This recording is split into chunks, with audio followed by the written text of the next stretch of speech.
Hello, everyone, and welcome to this panel called Should I Stay or Should I Go? Planned Relocations.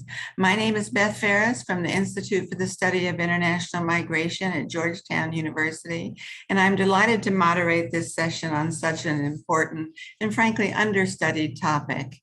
You know, way back in 2010, the Conference of Parties identified displacement, migration, planned relocations as three forms of mobility that might be a adaptation response to climate change. Planned relocations has received less attention than the other two. It sometimes goes by different names. In the United States, it's frequently referred to as retreat or managed retreat. Some of the experiences with planned relocations or retreat or resettlement, as it also is sometimes called, have not been the greatest. And it's important to understand what is involved, what works, what doesn't work, and to consider how this might be used in the future as a way of responding to the challenges of climate change and to environmental hazards generally. We're joined today by a very illustrious panel of experts bringing different kinds of expertise to this topic.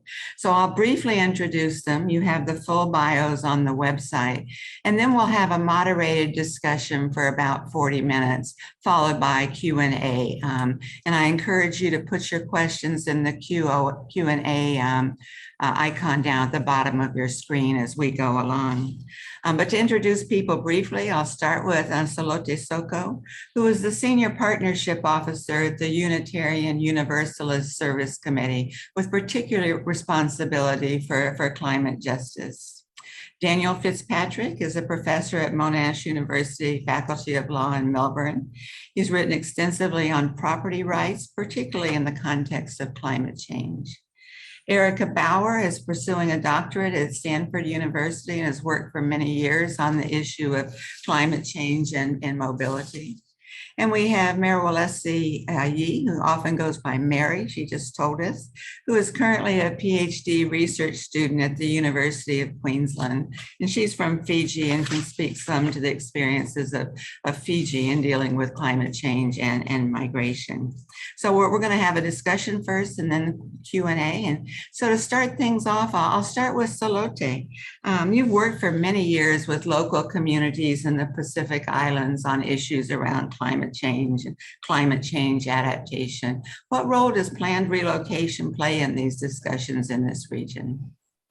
Bolo Vinaka and Vinaka Wakelevu Beth, Vinaka Wakelevu to Professor McAdams and the team at the Kaldor Centre for hosting this important conference and for having you USC on this panel. To answer your question, Beth, until recently, perhaps within the past few years, planned relocation has not been a major point of discussion at the grassroots level. The discussion is still very much focused on the issue itself, on climate force displacement and how to avoid it, and grappling with the enormity of the issue.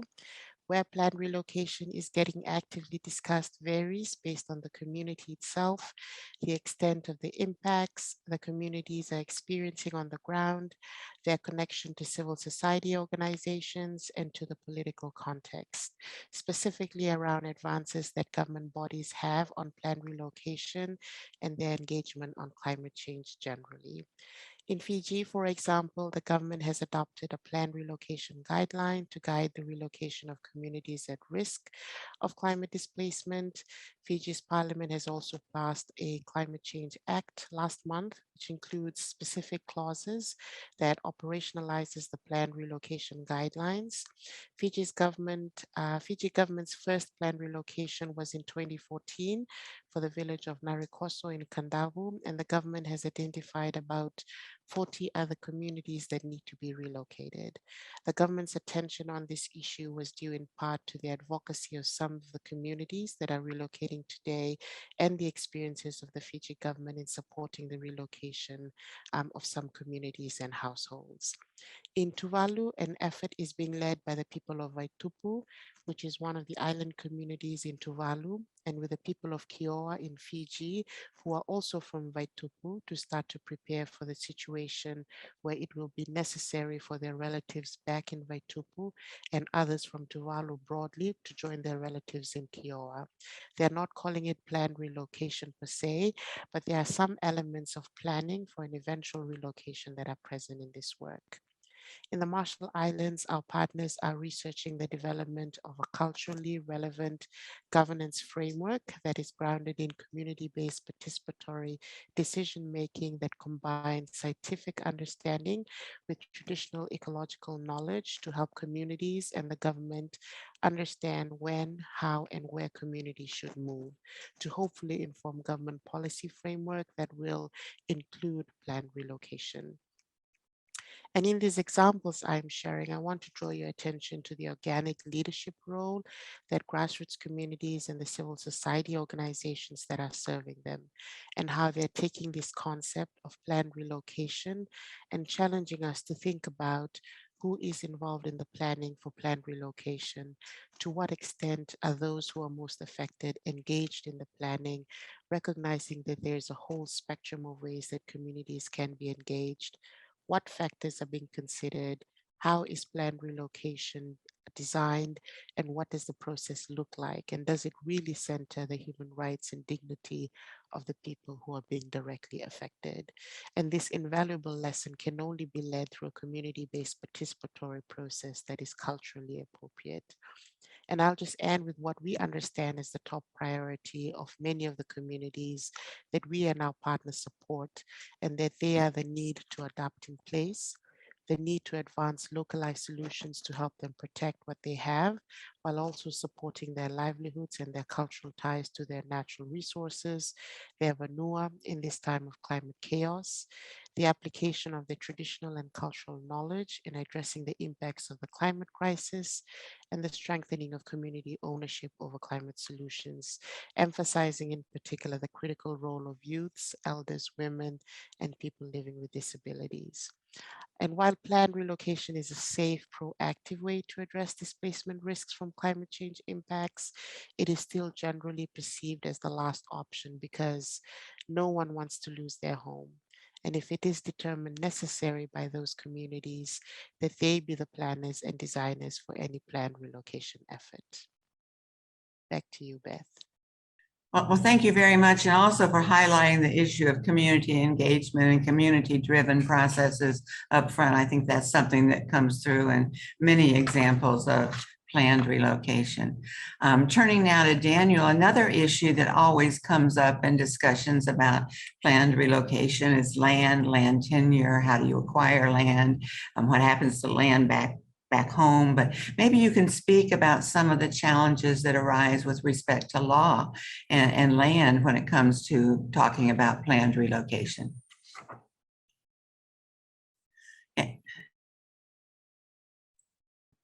Thanks, Beth, and thanks to the Kaldor Centre. Yeah, just picking up on what Salote said, which was very correct, that it needs to be a community-led process. The problem when it comes to land tenure is that it is normally a very formalised process. So it's government-led, and the community is not involved enough. But by definition, it's a government-led process. And I've sort of divided the land tenure issues into who, what, where, and when. The first problem is who, is that because it's government-led, there is a tendency for undocumented landholders to miss out. Now, they don't always miss out. In the Pacific, they've done it very well. But in other contexts, if you don't have documented tenure rights, then it's difficult to prove eligibility for relocation. And the irony, of course, the tragic irony, is that the most vulnerable to climate change and natural disasters are those who are undocumented, and they tend to be living in informal settlements in coastal areas, and yet they're the hardest to locate for a government-led relocation process. By definition, it's formalised, it requires documentation, and so there's intrinsic scope for discriminatory practices and exclusion and marginalisation. And part of that is that we're rolling out this hazard mapping process now. We're looking at coastal settlements, and we're trying to predict sea level rise. But the hazard mapping process has become very technical, and it hasn't brought in people and their relationship with land. And we don't have the platforms to describe informal tenure relationships and connect those to the current hazard mapping exercise. And that makes for an overly technical, process that's formalized and people miss out. When we look at what, the key is that they get, that the people who are relocated have tenure security. They have a right to tenure security in their new location. But again, because it's a formalized government-led process, that tends to be channeled through, oh, you must be granted, registered rights to land, that we must give you ownership to give you tenure security in your new location. Now, that's fantastic if the people who receive those rights can afford formal registered ownership rights.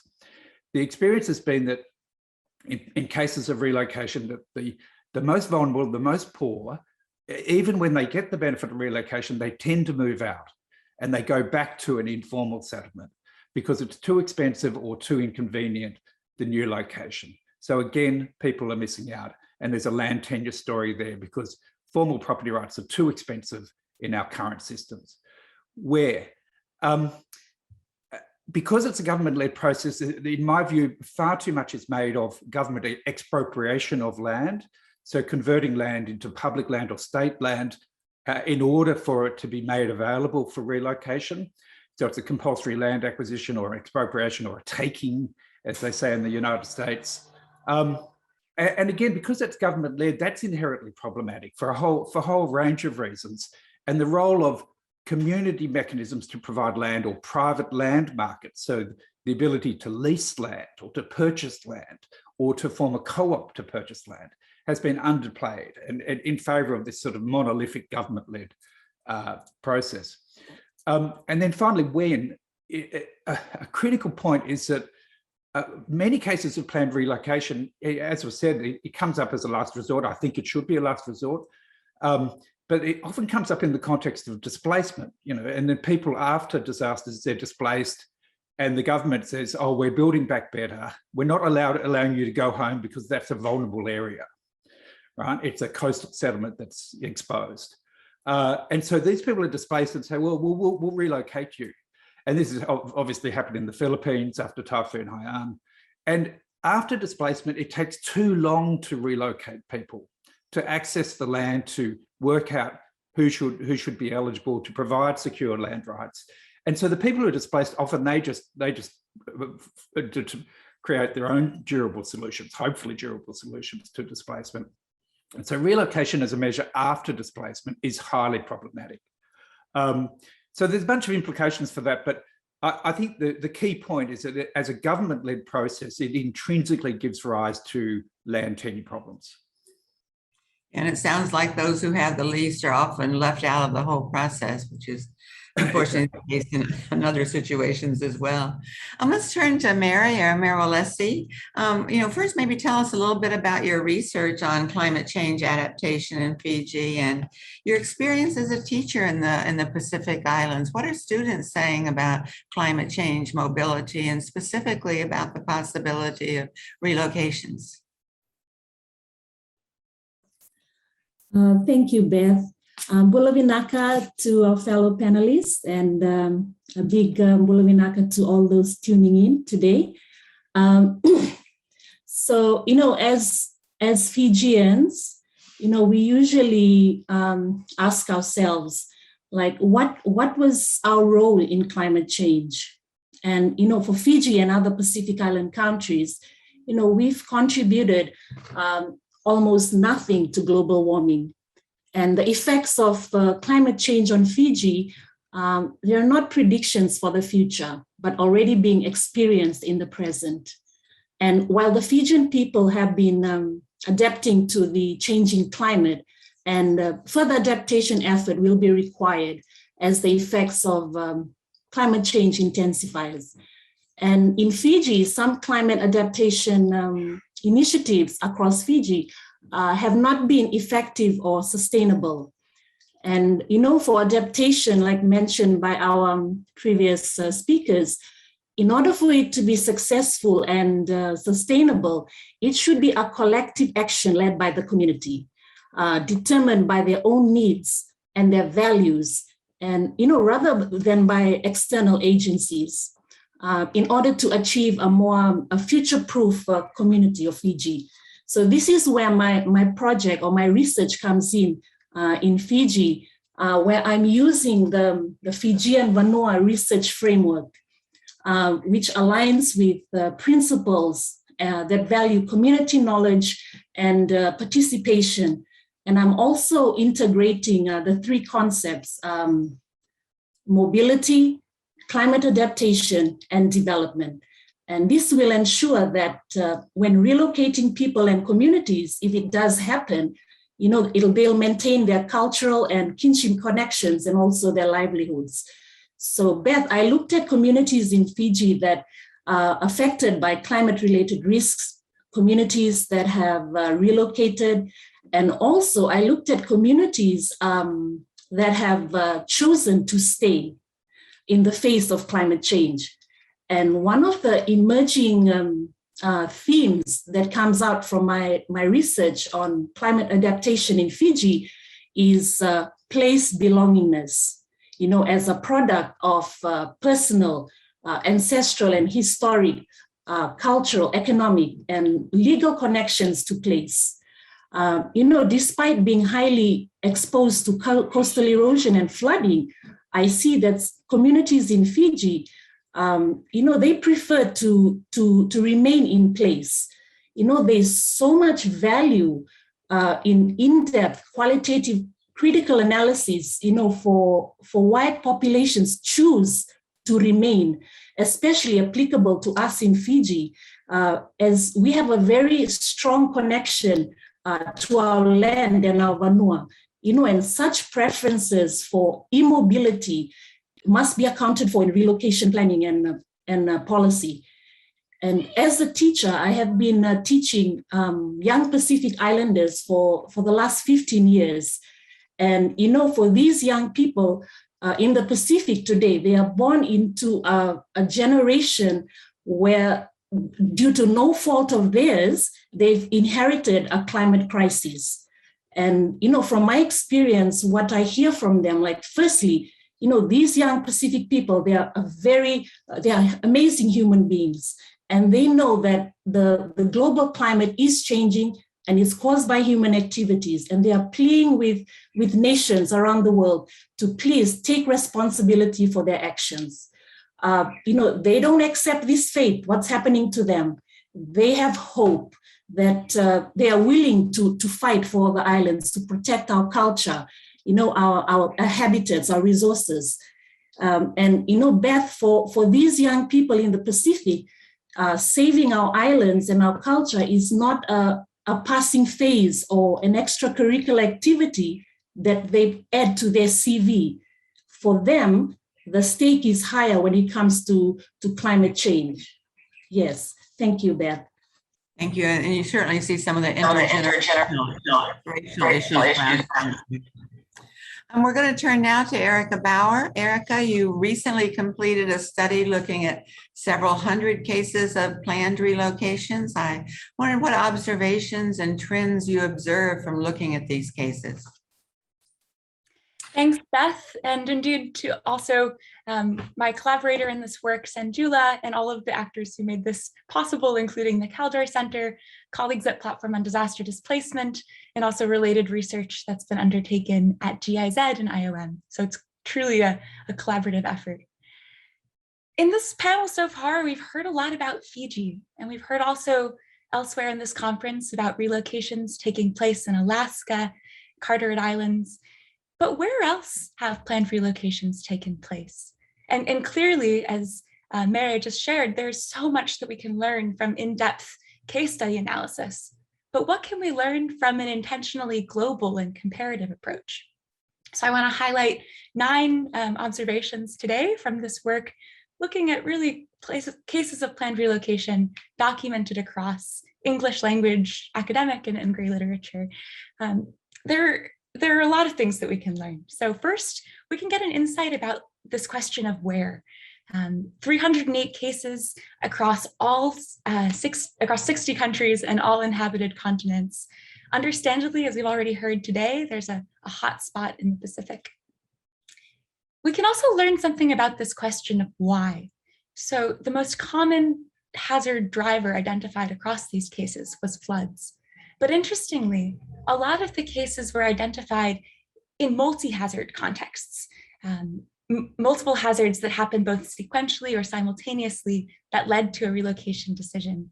For example, in Shishmaref, a Native Alaskan tribe, the United States, it wasn't just floods and coastal erosion that have already happened, but it was also anticipation of future risks associated with sea level rise and melting permafrost. So we typically think about cases, as already shared, as either reactive or proactive. But this mapping exercise really showed that most cases, like Shishmaref, fall somewhere along the middle of a continuum. And maybe a more useful articulation or a distinction is whether or not these relocations have happened before communities have been displaced or after, and what opportunities there are for communities to return to their places of origin in the interim. Also on this point of drivers, the mapping showed that a lot of relocations take place not only in the context of environmental hazard factors, but also political, social, economic motivations. Jane, in her introduction, mentioned this paradigm or this conceptual framework of multi-causality. Does multi-causality also apply at the scale of a whole community or a government that's supporting relocations? Understanding these multi-causal motivations is essential to safeguard against potential misuse of the narrative of disaster risk reduction or climate change adaptation to hide or to greenwash other more covert motives for relocation. A third thing that we can learn from a global mapping is about this question of when, the timeline. Many cases have enormously long timelines from the moment of initiation to the completion of the physical move. And that's even before this complex process of integration, rebuilding a sense of home. This really underscores quite how complicated these planned relocation processes are. A fourth thing that we can learn is about this question of how. We typically think of a planned relocation as following one very specific spatial pattern. A community is moving from one site of origin to one destination. But this mapping showed that a lot of cases are more complicated. Some involve many communities of origin that are merged into one destination site. And this has important implications for policy and practice. How do you think about a governance structure or participation mechanisms when people are moving to a common site? Other cases involved one community of origin that's split to many different destinations, raising questions about, again, what happens to that sense of community when it's being disintegrated. We also looked more in depth at 34 cases that had that single origin to single destination pattern. And we found that, in fact, a lot of these cases are surprisingly short distances, less than 2 kilometers. And they're also surprisingly small, often less than 250 households. We also learned that about half of those cases took place after displacement had already happened. We learned something about this question of who initiates. It's already been discussed. There's some cases, approximately half, that were initiated by community members themselves, and another half that were initiated by government actors, NGOs, or multiple combinations of stakeholders. There's an interesting relationship with the amount of participation that community members are able to have throughout the process, depending on whether it's been initiated from within or externally. We found surprisingly few cases that had assessments or legal frameworks. Salote mentioned the Fijian planned relocation guidelines. These are really exemplary as a national framework. And it'll be really interesting to see how relocations are enacted differently post this framework's existence. Most of the cases documented in the database are from before. Final question that we can really start to learn about through the global comparative approach is about challenges, many of which were already highlighted today, around livelihoods, around access to land, around ongoing hazard exposure, even in destination sites, around infrastructure and housing, and critically around loss of heritage and a sense of place. This report and the global data set that it's associated with are available online, and they're really just a starting point for future research that's looking at relationships between these characteristics and really assessment of outcomes, that question of success that Mary mentioned. And finally, this is just the tip of the iceberg. I think there are so many cases that are undocumented or underdocumented, and further efforts that seek to monitor and identify cases in other languages, in other types of data, can really help to guide policy and practice that mitigates harms and promotes more dignified and durable solutions. Thanks. Thank you, Erica. Also pointing to the need for further studies and research and understanding all of these cases. I'm going to try to have another round with you all before we open it up to the broader Q&A. And I'll start with Salote. I was going to ask you, Salote, about the possibility of movement between countries, not just internal planned relocations, but within the Pacific. But I also see that there's already a question in the chat, so I'm going to try to incorporate that as well. A question from Jane McAdam about the example of Vaitupu, Kiowa, saying this is a unique case, and asking whether those from Tuvalu would still need to be granted visas by Fiji and permanent opportunities to settle if relocation is to be a long-term solution. So when you're thinking about international relocations, I wonder if you could respond to that as well. Sure. Thank you, Beth, and thank you, Jane, for that question. In the case of Vaitupu, the conversation right now is very much at the grassroots level. It's the community leaders in Kiowa that have connected with their relatives back in Vaitupu, many of whom represent active civil society organizations who are advocating, for their own government to take up this mantle more strongly and with more confidence to start planning ahead, but also who are actively, calling on international governments to do their part because they don't want to leave their home. So it's not really a dichotomy of options. They're really calling on both parties, their government and the international community, to do what's best. Because the conversation is just between grassroots leaders, what they've agreed on for the next few years is for Kiowa to just build the infrastructure that they need to allow relatives back in Vaitupu to come. There hasn't been any discussion about, visas or the use of legal frameworks to actually allow them to come legally to Kiowa. I think the conversations is very much still at the grassroots level about how we can prepare. They're also talking about sending food back to Vaitupu because in the past few years, food crops has really significantly diminished. Their ability to plant crops to continue to live on Vaitupu has been affected by rising sea levels. So the people of Kiowa, because they have more land, more arable land, and just more land in general to plant, that's where the conversation is at, helping them to in their subsistence, but also acquiring resources to help them build and improve. There's a community hall that's also a church in Kiowa that they're looking at as an emergency evacuation site in case something happens in Vaitupu and people need to be relocated to safety. But they also estimate that the whole of Kiowa can accommodate the whole of Tuvalu. So I think that in the next few years, they'll probably start approaching the Tuvalu's government to start making that sort of cross-border migration more legally applicable and doing all that research that's needed. And to your question, Beth, I think generally, there's a lot of history in the Pacific about how communities have moved across borders. In addition to that example for Kiowa and Vaitupu, there's also the stories of how the Banabans, along with the people of Kiribati and Tuvaluans, were, I would say, forcefully relocated to Rambi Island due to phosphate mining. And there's definitely lessons there that we, are learning today. I think within the past few decades, at least with the partners that we're working with, they're still looking at, just planned relocations within their jurisdictions, within the national governments. But there are also some important lessons that we're learning just from these planned relocations, from these internal planned relocations.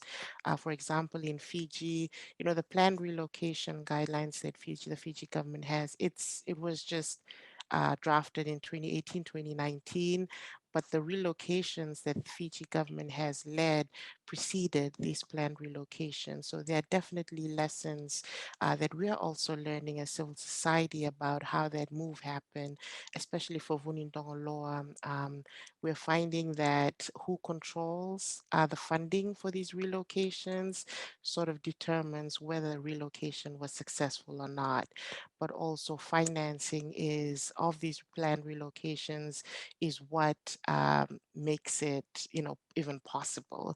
So I would just want to raise that, financing is an important aspect, in addition to the policy framework, in addition to, community participation,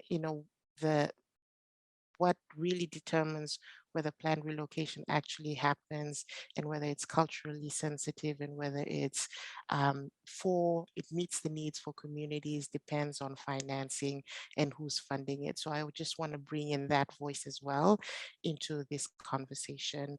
I would also want to point out, we mentioned, I think in one of the previous discussions about Tulele Pesa and the relocation of the Carteret Islands. Tulele Pesa is a close partner of UUSC, and there's sort of this assumption that the people of the Carteret Islands have relocated. They've already moved out of the Carteret Islands to Bougainville, but that's not the case. A few weeks ago, our partner did a head count back in the Carteret Islands, and they found that there are 430 families still living in the Carteret Islands today. Most of them are young families, are young parents with an average of about 7 children per household. That's a very, very young population. And they are facing significant food security issues. There's a lack of government policy in Bougainville and the whole of Papua New Guinea to help support Tulele Pesa, but also this relocation is led by Tulele Pesa themselves, which is an NGO, a civil society group that doesn't have reliable source of funding, that doesn't have access to land, but at the same time, they're moving into Bougainville, a place that is still reeling with entrenched trauma and violence from the Bougainville Civil War. So, when we talk about planned relocation, and I think our mind automatically goes to people leaving their home in a planned, organized, structured way and settling in a community where they're accepted, but that's certainly not the case, and the Pacific is teaching us that. So I would want to say that, the Pacific's experience has been quite complex. It has taught us, it is teaching us still a lot of lessons. What has happened historically and how it's happening today, it certainly isn't perfect. There's a lot of concerns about how even the most best planned relocation can still perpetuate the violation of human rights. It's still a form of displacement. In the case of Papua New Guinea, planned relocation is gradual. It needs a lot of financial resources. It requires multiple stakeholders to come to the table to inform the best way forward. And in the case of Papua New Guinea, it also means confronting the present and very real threat of violence and trauma that the host community is still healing from. So there's multiple layers and multiple dimensions of loss and healing and violence that this whole conversation brings up, that I think we'll really need a whole of society, a whole of research dynamics and fields to really address. Thank you, and also for pointing out the complexity and the importance of money in dealing with these issues. I want to come back to Daniel, but also to remind the audience to please put your questions in the Q&A so that we can respond to as many as possible. Daniel, you pointed out some of the challenges around land tenure law generally in these relocations. I mean, how helpful are current policy frameworks in dealing with these challenges? Thanks, Beth. Yeah, my main point is that current policy frameworks actually mention land tenure very little. I've just completed a study of the Pacific for Pacific Islands Forum Secretariat, and we reviewed climate and disaster policy instruments, and surprisingly little mention of land tenure, even though everyone recognises how important it is. And so I think integrating or aligning the land tenure frameworks with climate and disaster policy frameworks is really where we need to go. But that's probably a broader point, is that I think that across all these silos and sectors and sources of data and information and sources of resilience, we need to move to a more aligned, integrated approach. And so land tenure is just an example of that.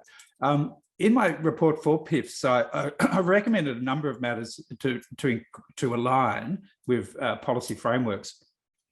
One is introducing concepts of kinship mapping, mapping kinship networks and trade networks, because the experience, and as our panelists have shown very clearly, is that if you relocate through an established relationship, an established network, a cultural process, it's going to be much more successful, right? Now, not everyone has that opportunity, and we've seen that with the Carterets.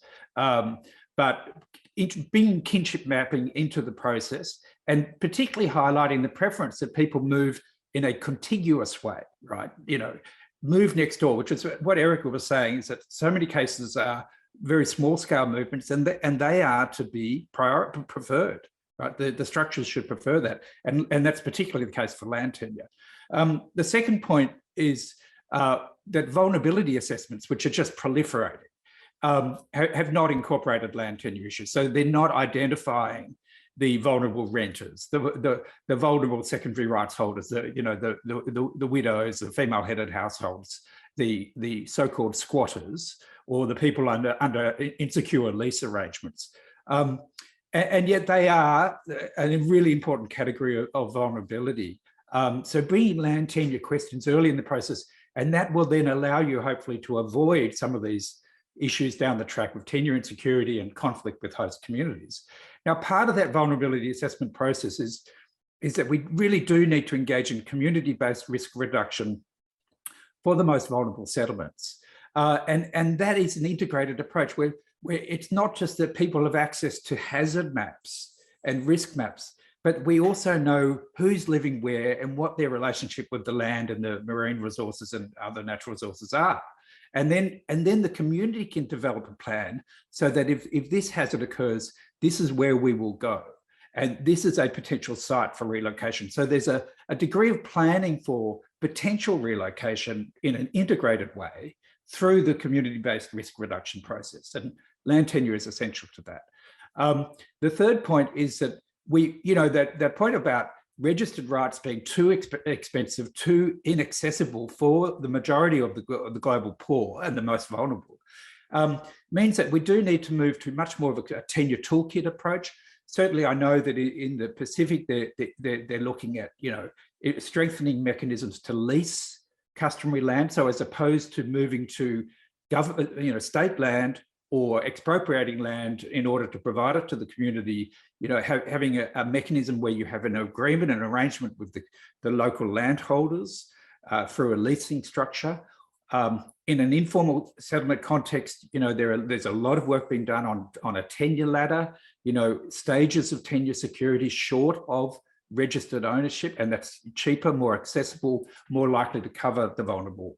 But there's so many issues here in terms of how that process integrates with human rights frameworks. So, for example, the right to tenure security. At what point does a lease or a recognition of possession or a recognition of a customary right satisfy the human right to tenure security. Because by implication, what I'm saying is that often the perfect is the enemy of the good in land tenure policy. And if you try to give an absolutely perfect property right to someone who has been relocated, then that can actually serve to exclude the poor over the long run. And so where's the threshold for satisfying human rights while also preventing some of these land tenure problems? Thank you. I mean, I think as we talk on and on, you realize how complicated these issues really are. Turning to Mary again, when you think about planned relocations in the Pacific, primarily internal, possibly eventually cross-border, I mean, what are the implications for people's relationship with the land? Thank you, Beth. So in a Fijian society, the notion of land or vanua, is acknowledged and used as a powerful instrument in securing conformity and forging solidarity. For us, we cannot live without our land, which we depend on for nourishment, shelter and protection, as well as a source of security and a basis for identity and belonging. If planned relocation does take place, it will definitely separate us, the people, from our inherited ancestral land. Also, if we give our ancestral land to the new arrivals, it's likely to cause more tensions. So when a community relocates from their place of birth, a place they value so much, their cultures may be weakened. While it is important to focus on environmental, economic, and political aspects of climate change, it is equally vital, Beth, to emphasize the cultural and social norms that may increase or reduce the exposure to climate-related risks. Vulnerable communities in Fiji, Beth, they realize that the seriousness of the situation, but their social and cultural values prevent them from relocating. Relocation must be conducted in a holistic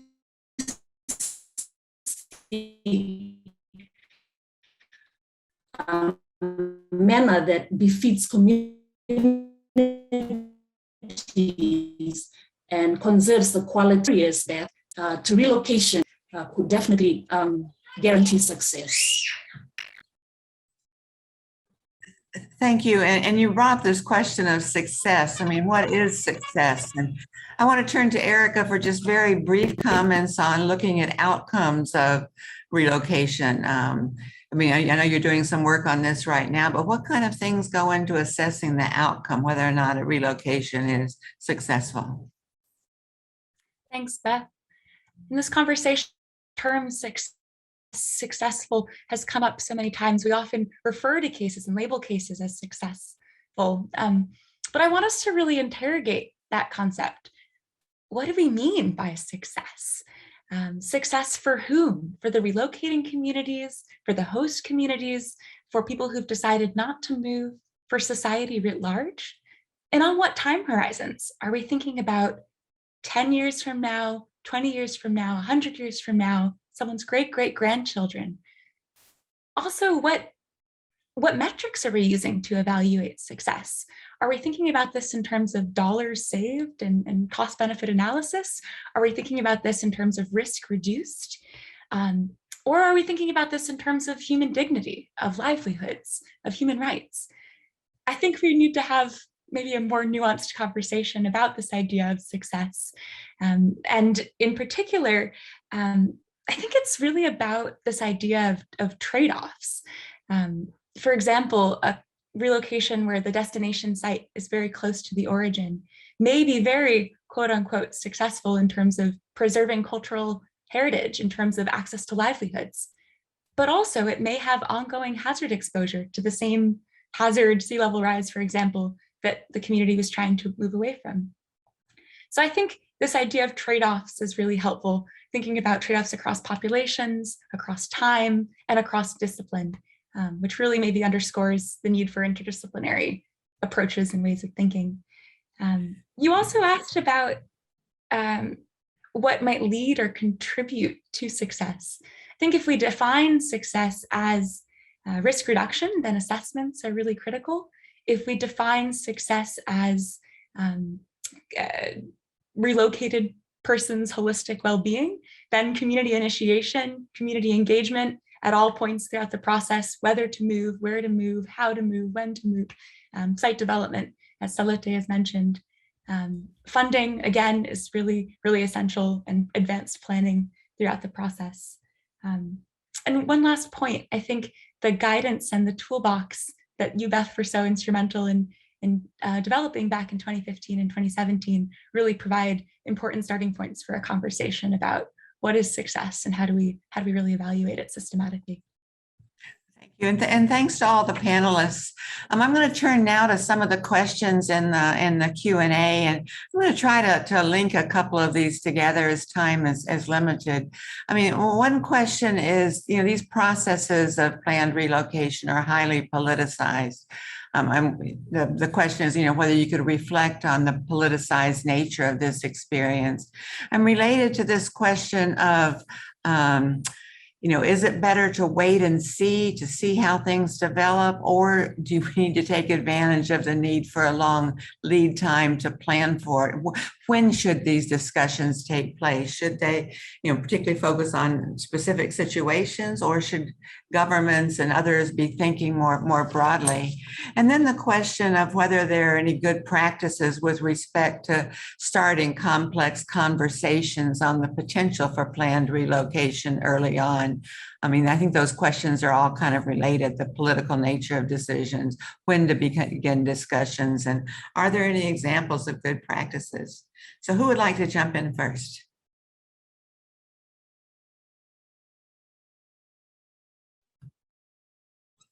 I see you're all clamoring to jump in. Okay, Mary. Thank you, Beth. I'll give it a go. So in Fiji, in 2018, the government of Fiji identified over 40 communities, 40 villages needing immediate relocation due to climate-related consequences.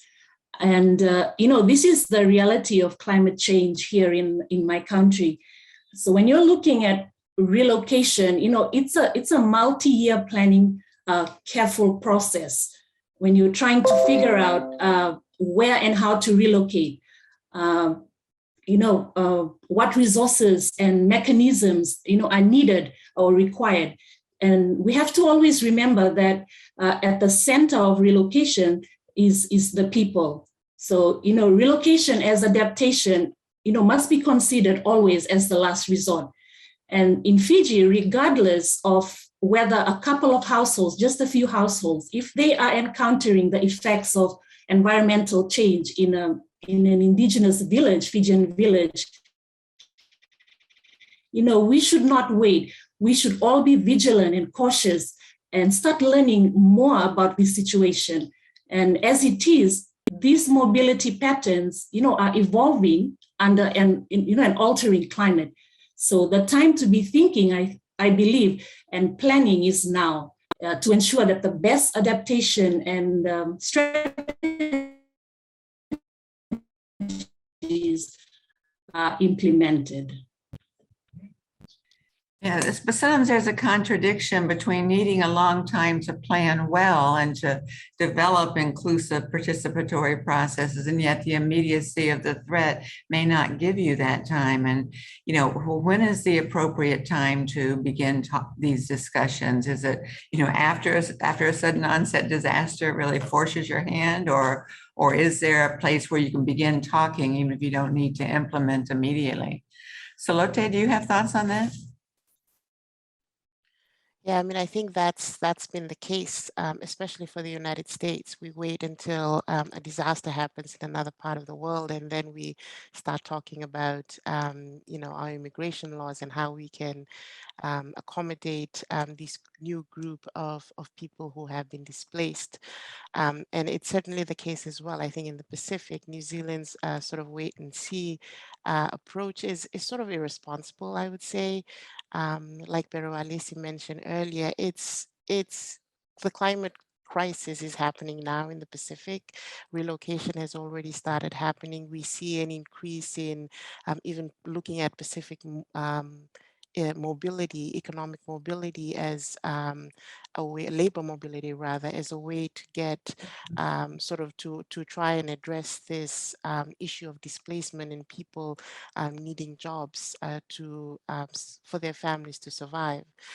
So I think having a more proactive approach, but also we've learned from previous lessons that previous relocations that it takes a lot of time, and we don't have that. That is one thing that we do not have across the world. We need to be proactively thinking about it. Government needs to pull their socks up and start engaging from the bottom up. I know that their approach is not, that's not their approach at all, but that needs to change. And I think we need grassroots mobilizations to really strengthen our messaging around this issue, because so far it's been about, reducing greenhouse gas emissions, adaptation, but loss and damage and displacement is sort of always on the margins, especially, with COP26 coming up. We need to make it front and center and start using our voices to move these diplomats in the way that we need them to move. There's a lot of responses there, Beth, but I pass it on back to you. Good, thank you. A couple of other questions have come up, and Daniel, I'll turn to you as a lawyer for this one. The question came up: when land is abandoned, do people maintain their UN status or status as an independent nation? Okay, well, there's two aspects of that. One is the international law element of that, right. is something outside my area of expertise. Maybe we'll pass it on to Jane to, but I think the short answer is no. In terms of sort of domestic property law, if it's look, it's hard to satisfy the requirements for abandonment. If you have any intention to retain that property right to the land, then you retain the property right, even though you're not living there. So if that right was recognised before, then you still have it. You don't give it away just because you're not physically present on the land. So there has to be an intention to abandon for all time or an agreed abandonment. So the short answer is no, and I totally agree with what Mary was saying, is that built into all these processes must be some mechanism to maintain links to the home territory, and also making the point that it's truly a traumatic process to make people move. We just have to accept that. So that's the first point: is that no, abandonment is very hard to satisfy, and but it should be clarified what your rights to the home territory are if you have been relocated. And there's plenty of examples where small numbers have been left behind to try and maintain that link. And that's a good thing. But just quickly on the other matters, I mean, one, I think relocation must be framed as a politicized issue, not as a technical issue. But from the very beginning, it must be framed. And the risk as we go to this sort of this commonalities of policy frameworks at a global level is that we do make it technical. But the land tenure story is the ultimate story of the politicized nature of relocation. And the point about timing, I absolutely agree with what Salote is saying, is that the possibility of relocation must be built into risk reduction now. And and we prefer small scale, close relocation rather than any inter-island. That's just disastrous. But we must start planning for relocation now, and then integrate that with all the other frameworks, because the way in which relocation integrates with adaptive migration and with disaster displacement is also critical. And so if we silo relocation too much, then we've actually exacerbated the problem. There's another question here about whether bilateral or multilateral agreements are the best way forward. I imagine those would apply mainly in international relocations, which we haven't seen much of yet. And just to comment on the politicized nature, certainly in the United States, in some communities, it's almost forbidden to mention the word retreat, planned retreat, resettlement. It's simply not up for discussion.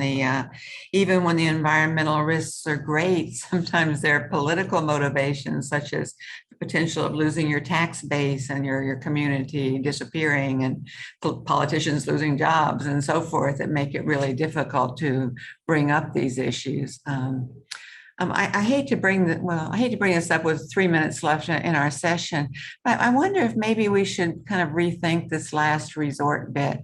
I mean, it's true, you should try everything else first before you think about moving a community. But sometimes, when there's so much environmental risk, all the young people may leave because they will see a future for themselves in other cities. And so when it comes time to relocate a community, you may end up with, people who are immobile or older or have it more difficult to restart a vibrant, dynamic community with those who were unable to move on their own earlier.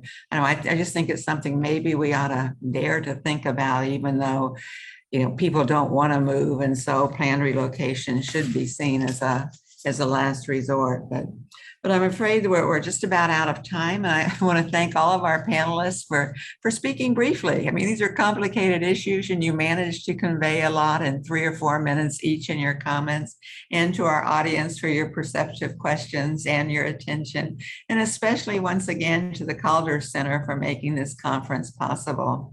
I'll mention that the next session will be a side event organized by the Institute for Economics and Peace and the Australian Intercultural Society. That will take place at 12:30 p.m. Eastern Australian time.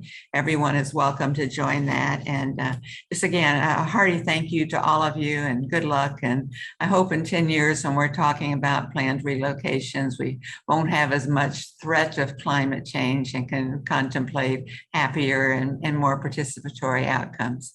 Thanks to you all. Bye-bye.